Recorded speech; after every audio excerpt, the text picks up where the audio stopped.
Welcome to Strung Out, the podcast that looks at life through the lens of an artist.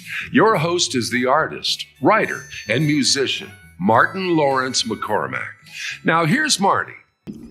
Glad to have you with us. Welcome to Strung Out.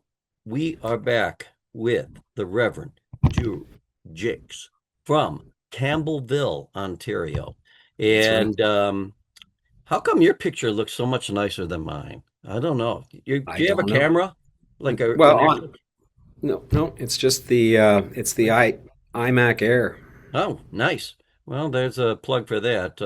Dell, keep working at it. Long time, man. Yeah, it's been a long time. Good to see you. And we have a lot of catching up. For people that have followed our podcasts in the past, we have gone through a lot of different things that we have talked about. And it's been, like you said, it's been a while. And I think it's important for us to, first of all, hear from a real Canadian what's going up in Canada. The last time we talked, we were just kind of about to enter the swirly that is American politics, geopolitics. And Canada, of course, was right there at the front, having to deal with what was coming down the pike, and has, in my feeling, has managed very well from this side of the fence, this side of the border, I should say. But what's your take? How are things? What's the mood? Just let me close the door, and I'll tell you what. We're closing the door because he's gonna. No, I'll talk about it a little bit later. But one of the things we've done is we've transitioned to becoming a community hub. Oh, nice. And we have the Milton Community Resource Center running their summer camps here. Nice. This summer, and it's made a huge difference. We can talk about that later. The mood up here, it is what it is. Right. We're I think generally across the board, Canadians are pretty pleased with Mark Carney's performance, our Prime Minister. Yeah. And there's a fellow, I don't know if you know Charlie Angus. Yes. You find him on Midas Touch, I believe. And elbows up. Yeah, an Americana musician and former MP. Yep. Amazing guy. And from Cobalt. And he was a neighbor to us when we lived up in Haileybury. And, if people haven't, Charlie can lean a little harsh sometimes, but he's expressing a lot of the feelings and telling it like it is. The big news on CBC this morning was about some Republican senator from upstate New York is trying to pass a bill about Canadians cutting off the sale of American alcohol in our provinces. And the wording was just bizarre. Yeah. And she's not I think she's in her fourth term, but it's not the inner circle that's putting this forward. Is this a kind of like one of these Republican MAGA people that just wants to stir the pot for the pot's sake? Yeah. The only other bill she tried to pass was to make Donald, I don't want to say his name. Yeah, that person. His birthday a national holiday. Oh God. So, I have an interesting idea. Do you know Stone Mountain, Georgia? That's where all those Confederate generals were. Isn't there something carved on the side of the mountain? Yeah. Why don't they turn that into the mountain of shame, and you can put you can carve all the people that they're off to a good start, but that's just a thought, because if this person that we're talking about wants to be memorialized forever, I can't think of a better place to memorialize that person. Yeah, with a bunch of traitors to but and maybe adapted into a Georgian Uluru from Australia. Right. I think it's funny that the amount of hubris on the American side with the idea that we can tell a sovereign nation or try to even legislate something for a sovereign nation, hubris or maybe ignorance, take your pick. I mean, they're both kind of they're both highly insulting, I think, just to the average human being thinking that but this is I guess my question, do you see from there in Canada, do you see any light at the end of the tunnel yet? Or are we still working our way toward like the American midterms? Um, Yeah, or do you see something in your country that, we should be taking note of down here for hope? well, there's a loaded question, Marty. Mm-hmm. And take your time. Take your time. Yeah, well, I think we're all just sort of holding our breath for the midterms. Mm-hmm. I think that bunch are just beginning to figure out they're in trouble. Yeah.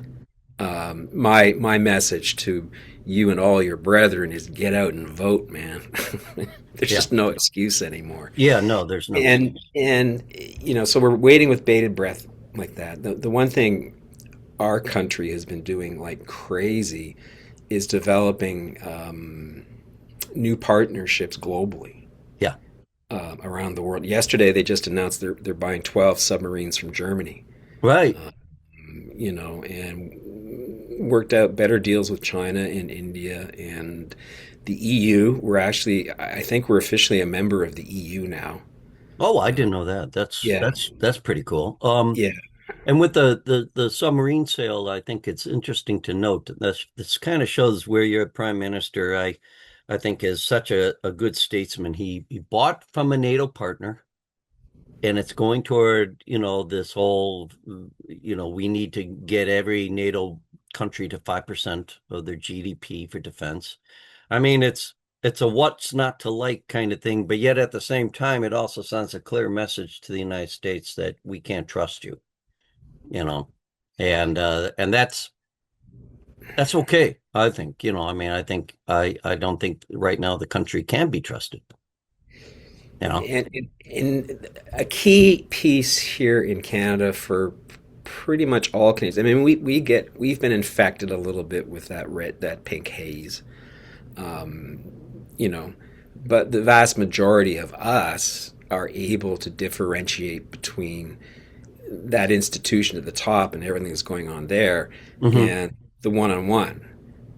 I love you, man. It's not on your shoulders. It's just you're living through it as much as I am. I'm just on the other side of the fence. Right. And it's not going to break our relationship. But until such time, and I don't know, I like to believe the damage that has been done can be repaired on the one hand. And I also think this is a Job phase for the United States of America, if you know what I mean by that. Mm-hmm. Everybody goes through Job phases in their lives where you get stripped down. And just to backtrack a bit, many years ago, Lisa and I took a trip down to Myrtle Beach. And we drove through the Appalachians on Easter Sunday, listening to Handel's Messiah on the satellite radio. Nice. And the thing that struck us going through the Appalachians and through the Carolinas was the ghosts of the Civil War that were still floating around. And what, we know that it's about make America white again and bring back Jim Crow. Yeah. And that wound has to be healed. Mm-hmm. And I think part of this is it raising its ugly head, hopefully for the last time. Yeah. Right. I mean, it sure seems like, I think if I'm hoping it's the last time, because it seems like it's such a virulent, thing that God forbid that it's not the last time. It has to be rooted out, Yeah, so the wild card, can make it disastrous. But I think the people have to, and it just not to get preachy, but I'm a preacher, so you're going to have to suffer You through do this. have license. Jesus was always warning about false prophets. Right. And he was always constantly warning about those who would go out of their way to deceive people. Right. And there's a lot of crazies at the top who are buying into this almost belief that this fellow is the second coming. And there was a speech not too long ago about some guy. What he was talking about was this new ballroom that God placed so and so here, right, so that there could be a ballroom, right, and I think, and this is my perspective, there's a bastardization of Christianity going on. Oh, absolutely. And I think there's a bastardization of American democracy. I mean, I can buy it. I could pledge the oath of allegiance. Not a problem. Right. Even though I'm a Canadian, I get it, and I support that, and we support that. And I think there's also a bastardization of American history. Yeah. I mean, some stuff went on, and again, you go back to the ghosts of the Civil War that are still floating around. But you learn from your mistakes, Right. and I think there's a need for a real conversation. Certainly within the church, certainly within Christian communities, about what is our relationship to power. Well, let's hang on there for a second, because I think the idea of Christian nationalism isn't something that's just, it's spooky. It's not just, I don't think, an American problem. I think what you're touching on, I mean, it's something that can easily be picked up by any democracy, And has been. And it just seems like this is our turn at the dance, and God forbid that it ever has to go to any other democracy like Canada. Hopefully it's the kind of thing that Canadians, and I'm pretty sure, are looking at and saying, well, we can learn from this, and but this idea of Christian nationalism, in your professional opinion, where did this all get going? I mean, is it the Civil War? Is it that original sin of slavery? Or is it something else that's kind of crept in? Because you could say, certainly the Germans, the Nazis at that time invoked God. Hitler invoked God.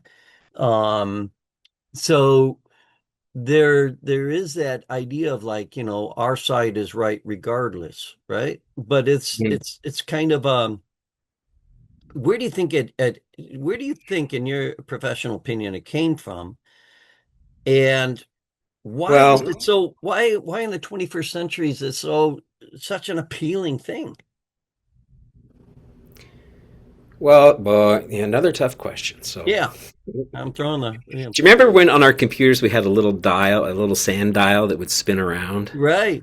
Right, You're saying, yeah. Well, it's just have at it, because I know you'll get the answer out, because I know who you are. But okay. So the Civil War was about racism. Right. And there was a bunch who didn't want to have racists and didn't want to have slaves, and another wanted to hang on to it. And that bunch continued to hang on to it. The KKK, they're still floating around out there. Right. Right. And the religious right, and let's focus on the word right, I think the Nazi playbook has been read in what's going on here. And then you throw into the mix the hyper evangelicals of the Depression and post-war, and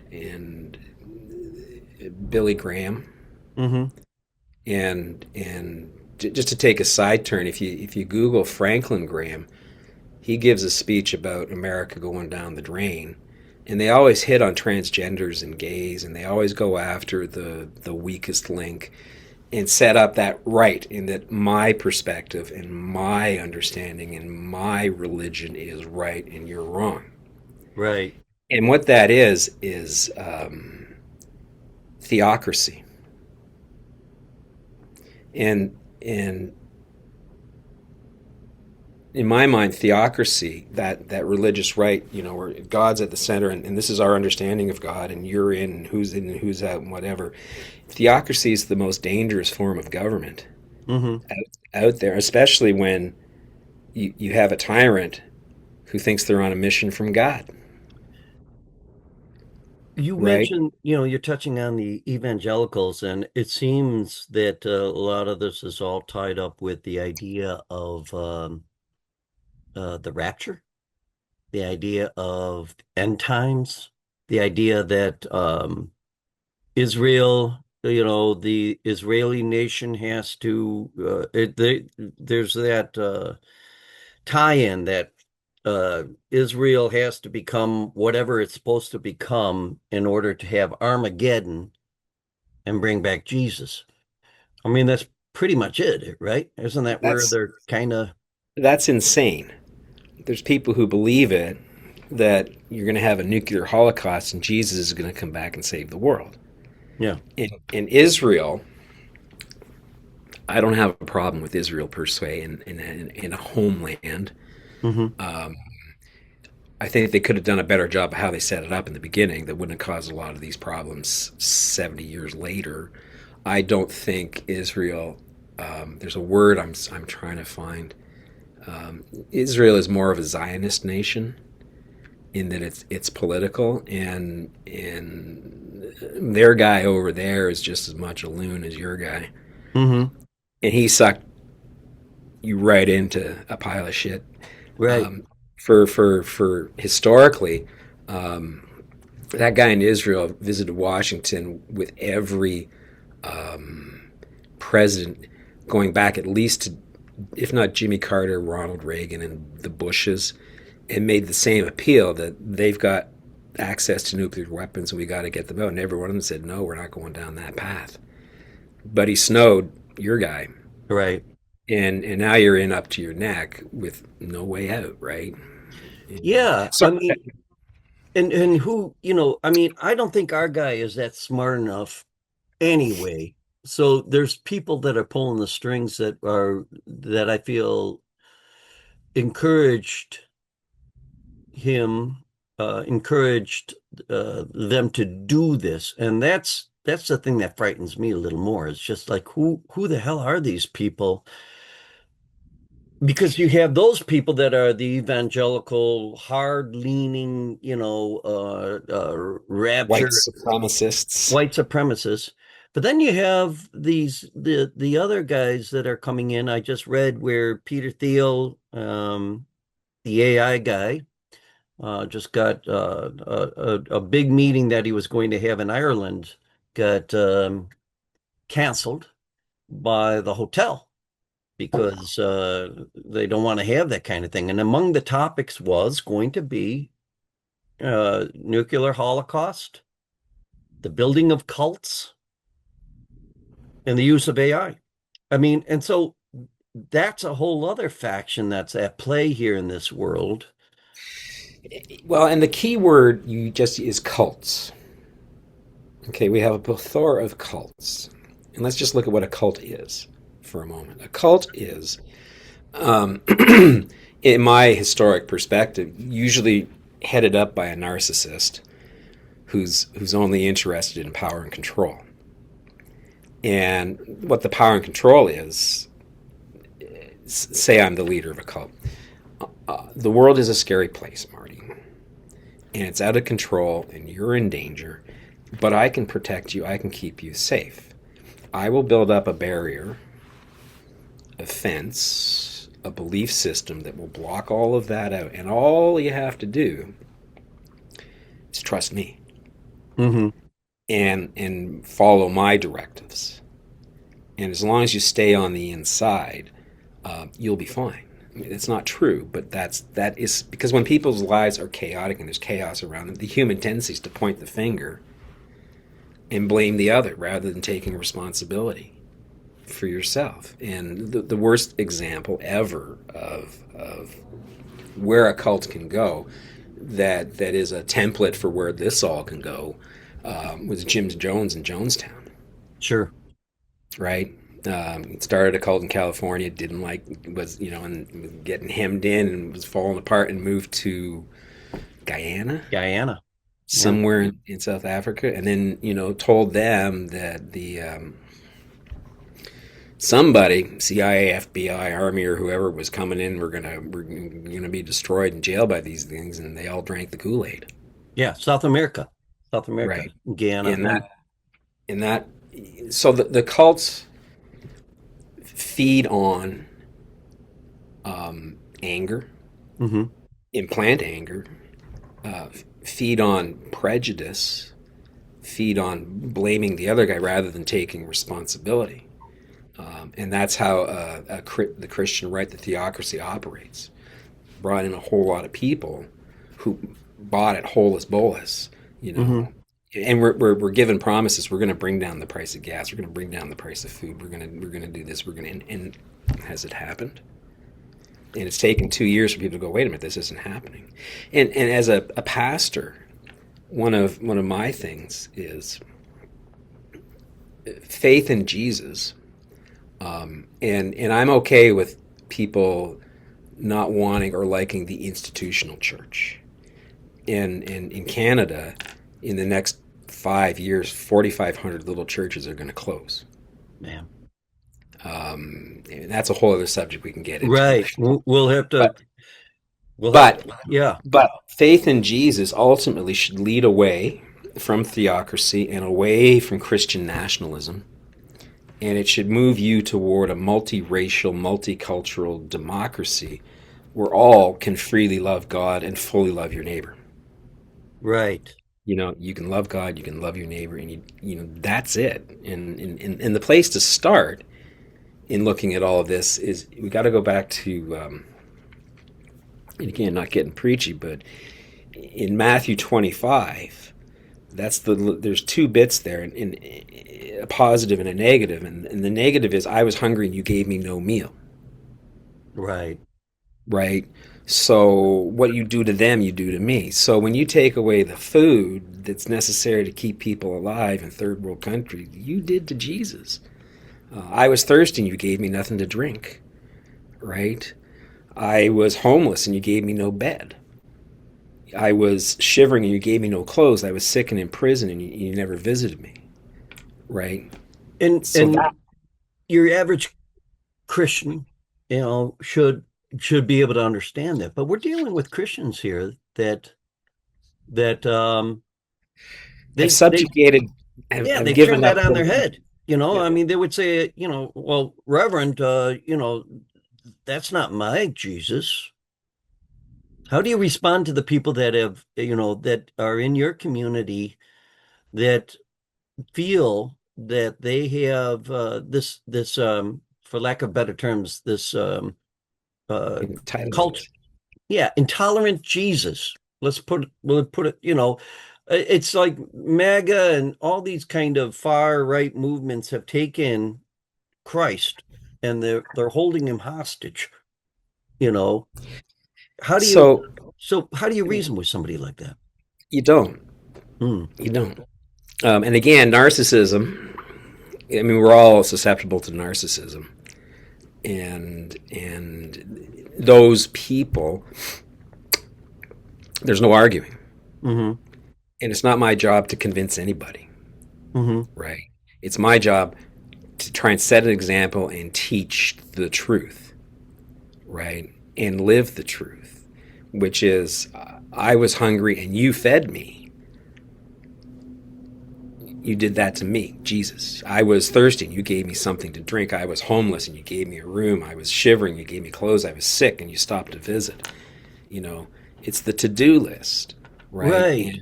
And what the ones who think it's okay to, and it's a horrid example from Minneapolis. Oh yeah. Alex Prey and what was the gal's name? Oh, yes, Renee Good Renee Good. Alex and Prey. Alex Preddy. Yeah. Fuck. Yeah. You know? And then they turn around and call them terrorists. Yeah. Right? And the band started playing and beating the drum, and it's just not true. And I'm horrified and sickened. But I think there's other people who are equally horrified and sickened and are trying to figure out a way. As bad as this mess is, how do we make it work? Well, we make it work by building community. We're coming up on a half an hour Sure. already, but and we'll take a little break. But I want to ask you into the next half, how do you hold those people accountable when the people that have done these unspeakable things? What is the Christian thing to do? What if, I'll just leave it at that. If you were able to get all the people that have done this stuff rounded up, and put in a Nuremberg kind of situation, I just want to know what, from a pastor's point, you have to do, and or we should all be thinking about, or what, because that day's coming, right? It's got to come, right? Eventually, hopefully. Okay, well, we're going to take a break, and on that hopeful note, we are with the Reverend Drew Jacques, and he is at St. David's of Campbellsville, Ontario, beautiful Ontario, and a beautiful summer day, and we're on Strung Out Around the Campfire again.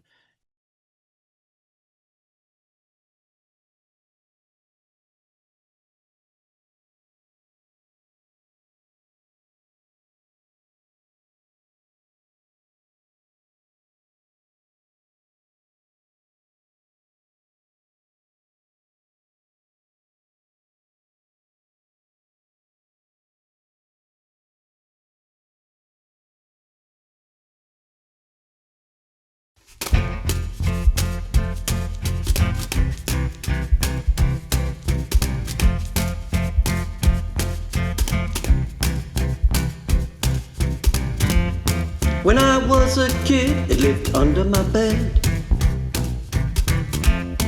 When I was older, it lived in my closet. Nowadays, it likes to live in my head. There's just no way I can dodge it. Fear is a friend and a foe. Fear, it's with me wherever I go. We know fear, a foe but a friend, and it's gonna be with me to the end. I fear whenever there's something new, it holds me back. If there's a change, it gets real mad. When I wanna leap, it attacks. How can something so good be so bad? Fear is a friend and a foe. Fear is with me wherever I go. We know fear, a foe but a friend, and it's gonna be with me to the end. I fear.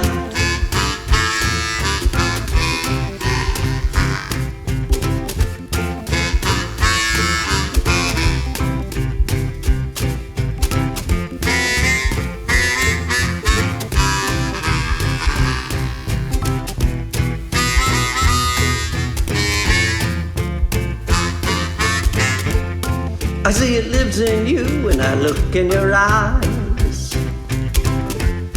Let's work together and find a way to get over our fear and through its lies.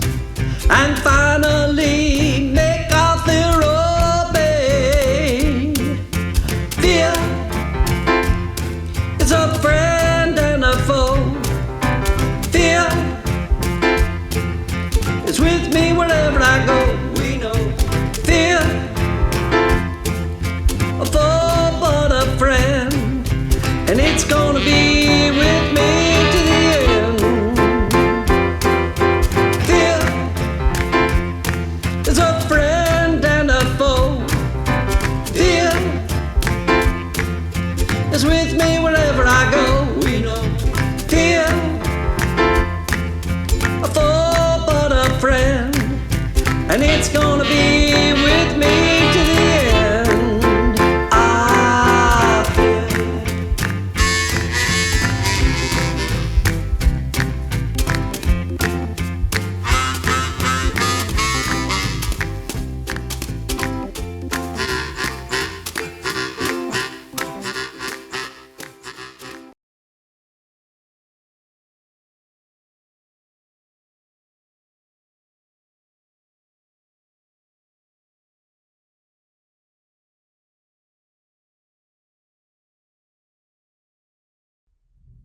We are back.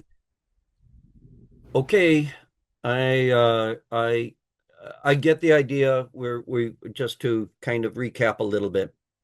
We are dealing with people that have bought into a cult. A cult is when you surrender your free will for security and the belief that you're right. Just kind of sort of paraphrasing what you said.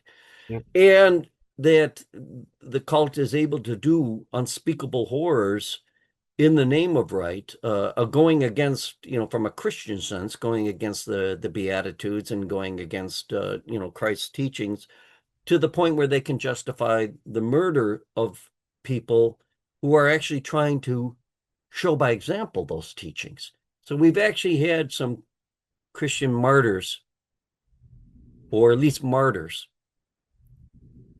on the scene that have stood up. They were trying to stand up for people's rights, and they got killed. So my question before the break was, if that day comes where these people can be brought to justice, or is there going to be justice, or even better yet, Drew, let's assume that we live in a world where we're not going to have the Nuremberg kind of experience, where I think like the person that's in charge of this country right now is probably going to die in his sleep, and we'll never have that feeling of accountability, that satisfaction, or anything like that. Do we need it? No. And just on that note, should that person be called to their eternal reward, which we all pray for, the fellow on base number 2 has the ability to pardon. Mm-hmm.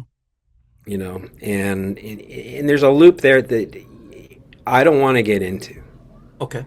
That's not my responsibility. So what do we do? What do we do? And this is the hard one. These people are. Do you remember Casablanca? Mm-hmm. When Louis says to Rick, "Well, what the hell brought you to Casablanca?" And Rick was, "I came for the waters." And Louis says, "There are no waters." And Rick says, "I was misinformed." Right? And these people are misinformed. They have their priorities in the wrong place.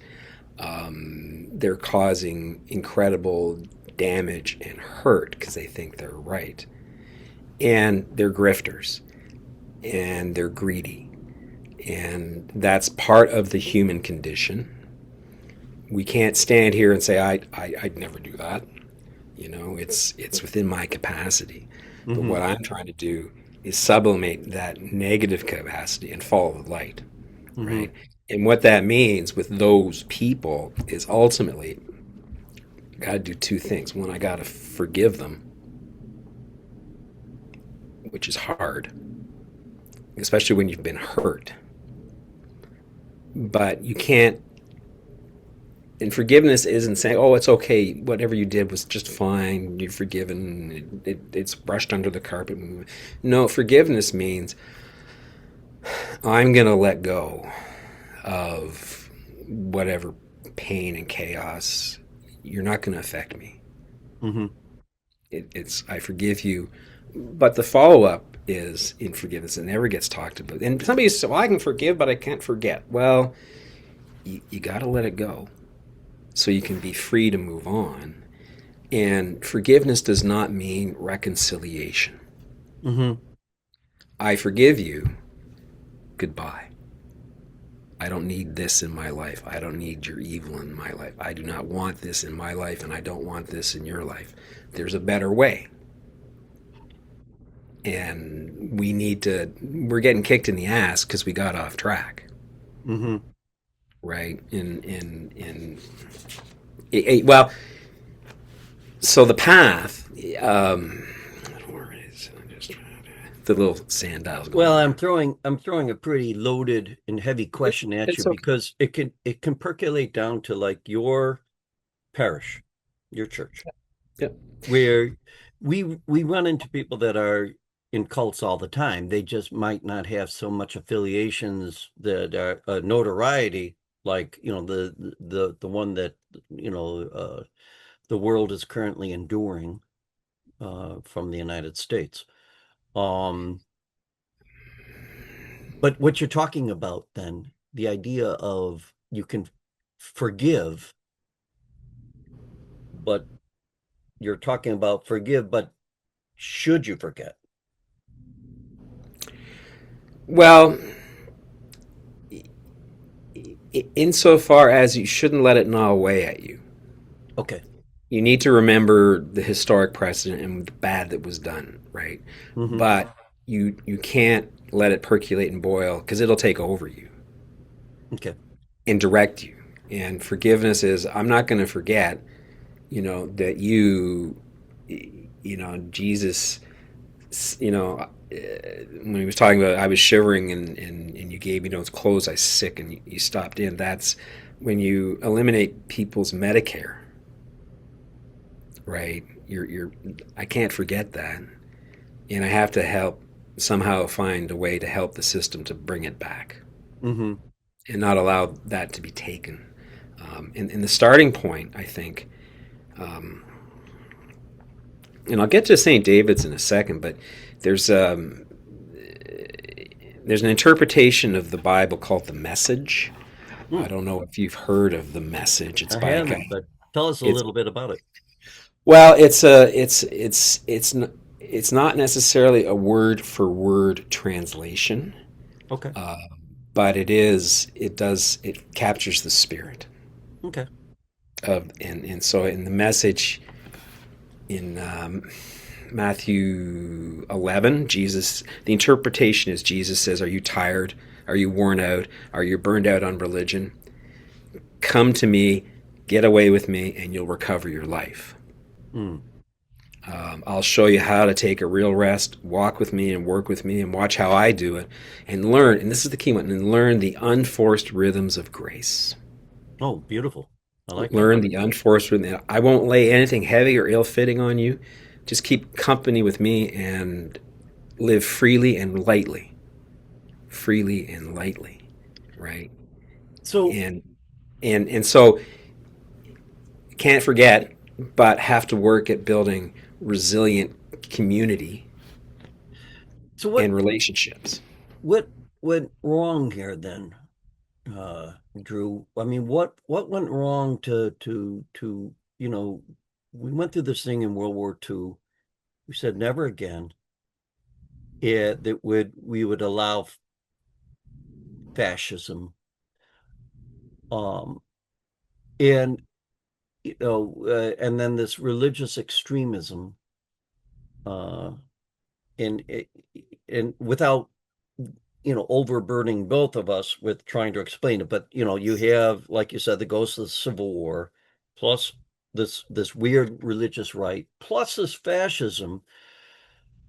These people that have bought into this, there's going to be a huge mass of people at the end of the day that are going to be milling around going, I got screwed.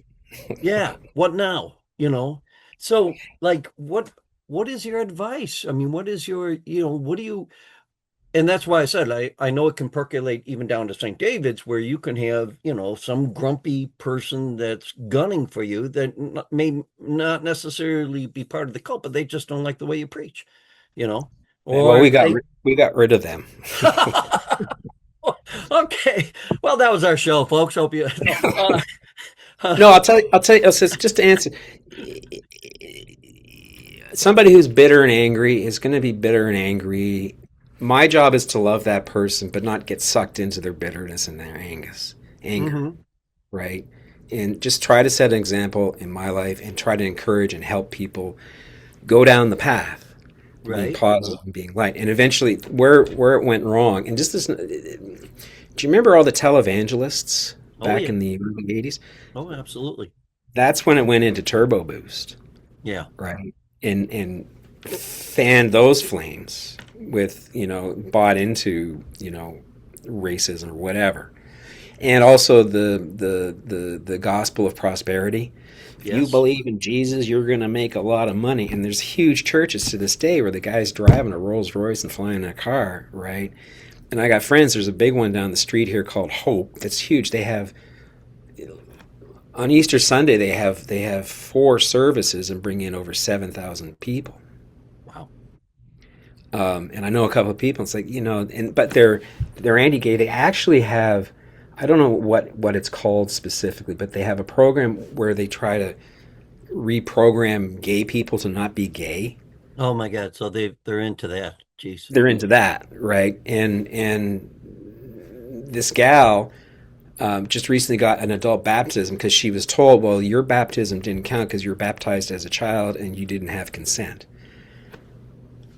right? And then they have to get, in order to talk and pray with others, they have to be certified by this church to meet their, like, why?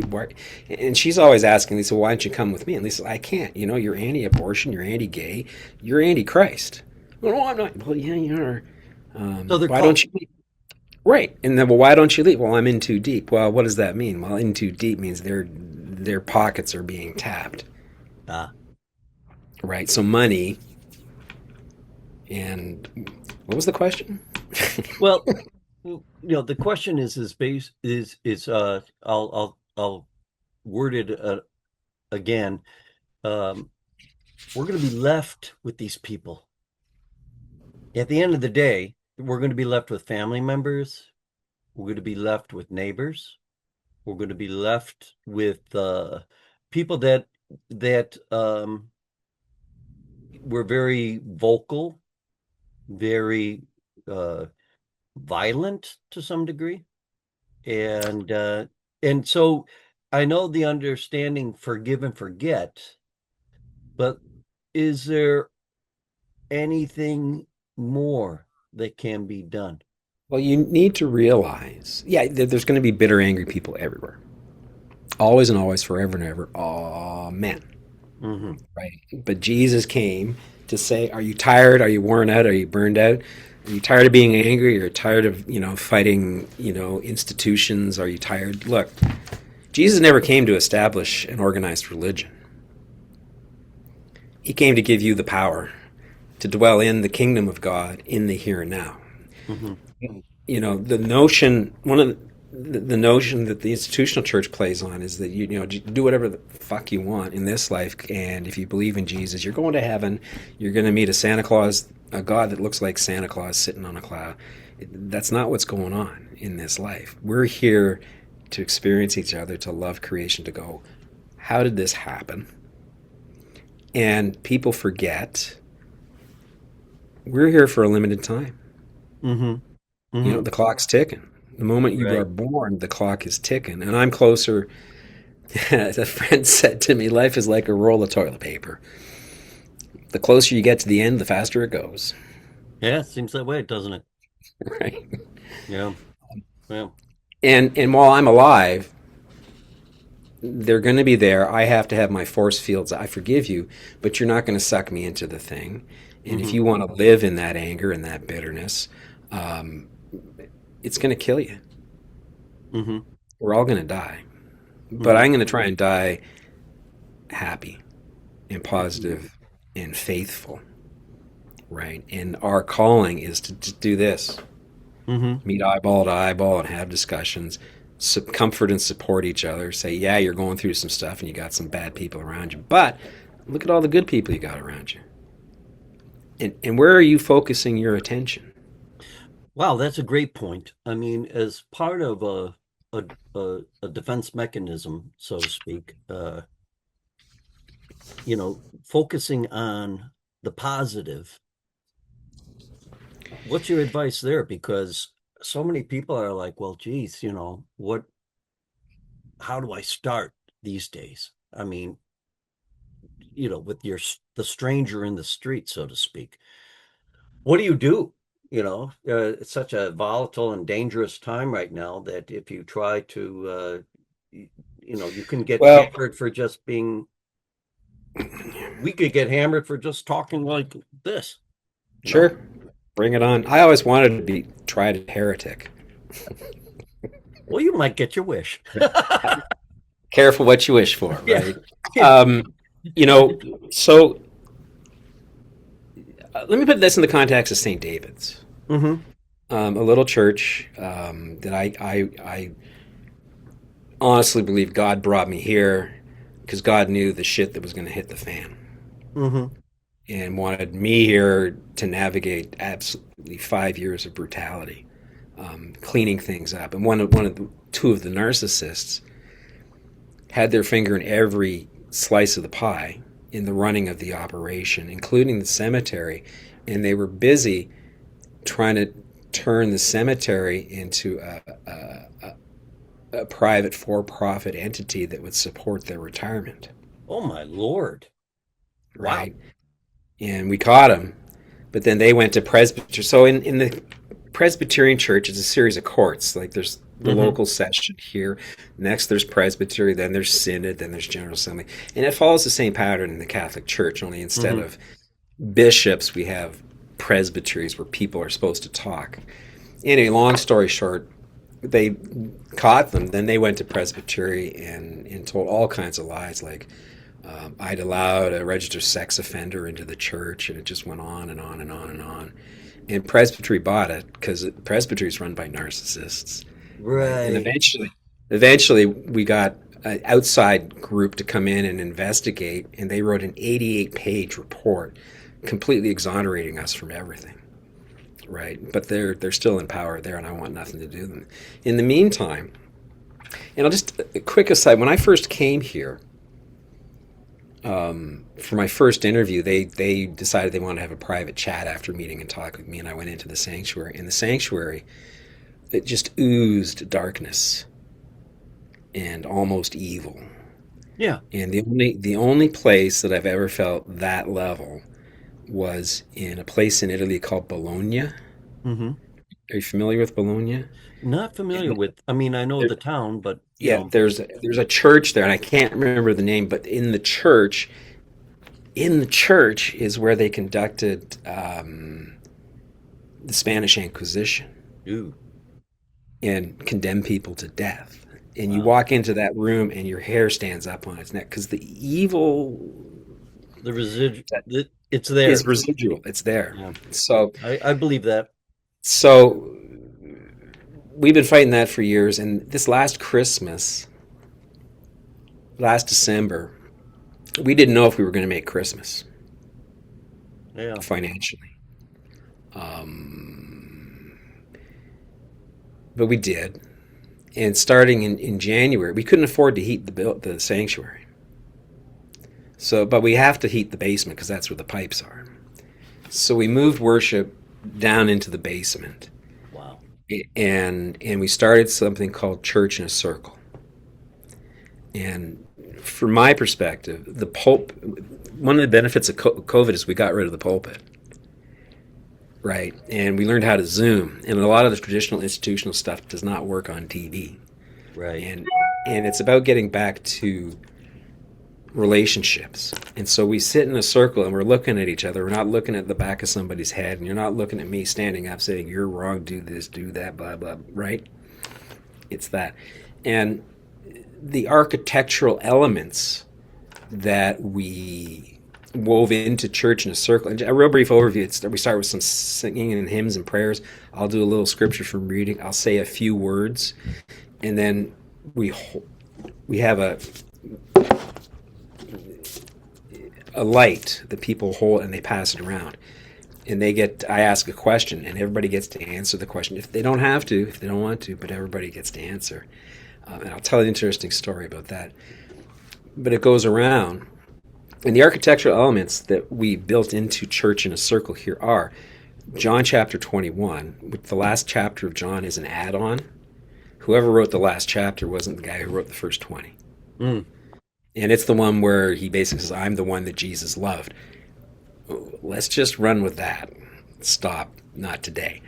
And that's the scene where after the crucifixion, the disciples get out of Jerusalem and they go back to fishing, which is a natural human thing. When it hits the fan and it's chaos and your life collapses, you go back to before, to what you used to do, to what you knew, to what you feel comfortable with.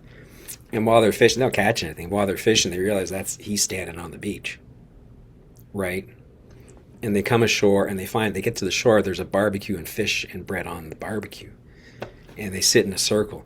And in that moment in chapter 21, everything that was necessary for the church to exist was right there. There was food, there was fellowship, and there was Jesus just giving some directions, which are still valid to this day. He said, you know what? You cannot go back to fishing. I'm out of here. You got a responsibility to pick up the torch and move it forward through time. And over the centuries, old white guys added layers and layers and layers and layers and layers and layers. In the times we are living in, that because of the mess down there, most people may not be witnessing or understanding, is the wind of the Spirit and change is blowing that institution away. And the reality, I talked about this in that John 21, and the founder, there was never an intention of a professional clergy. Right. There was an intention that you've got the power, you've got the Spirit, you got to live it, you got to share it, you got to live what you believe and face whatever it is you got to face.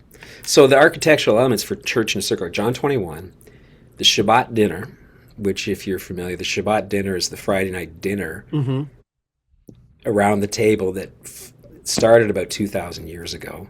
Jesus would have been very familiar with the Shabbat dinner. It's sitting around the table, and it's hymns and singing were added in the Middle Ages, but originally it was just sit, break bread, maybe read some scripture, and let's just talk and share good news, bad news. And the Shabbat dinner is what kept Judaism alive for centuries and centuries after the destruction of the temple by the Roman Empire. So John 21, Shabbat dinner. And the third one that we're borrowing, an architectural worship element that we're borrowing from, is the healing circle from the First Nations. Mm-hmm. Whitey showed up and said, they're having a talking circle. And what they missed was only one person was talking and 20 people were listening. It's not a talking circle, it's a listening circle. Mm-hmm. And when you hold the feather, you get to talk. And nobody breaks in or comments or whatever. And at the end of it, and we do this at the end, each person gets to speak. At the end of it, they say, I have spoken. And the people say, we have listened, or we have heard. And it goes to the next person. Oh, that's and nice. the interesting little piece. So what I got was a USB rechargeable lamp that so when it, I don't have it here, but when somebody's talking, they're holding this little lamp that's on, and it's symbolic of the light. And in your hands at this moment while you're talking, you're holding the light, and you're expressing yourself, you're shining the light. And it goes around. But what really cool, and I said, in the First Nation tradition, what the speaker gets to hold is an eagle's feather. right? And that's not our tradition, and we can't just, A, you can't go up and buy an eagle's feather anywhere. B, you have to respect that tradition, and unless you're given an eagle's feather, you don't. And interesting story from this week, I've been talking, and Lisa said, well, she maintains that I kidnapped her to Northern Ontario.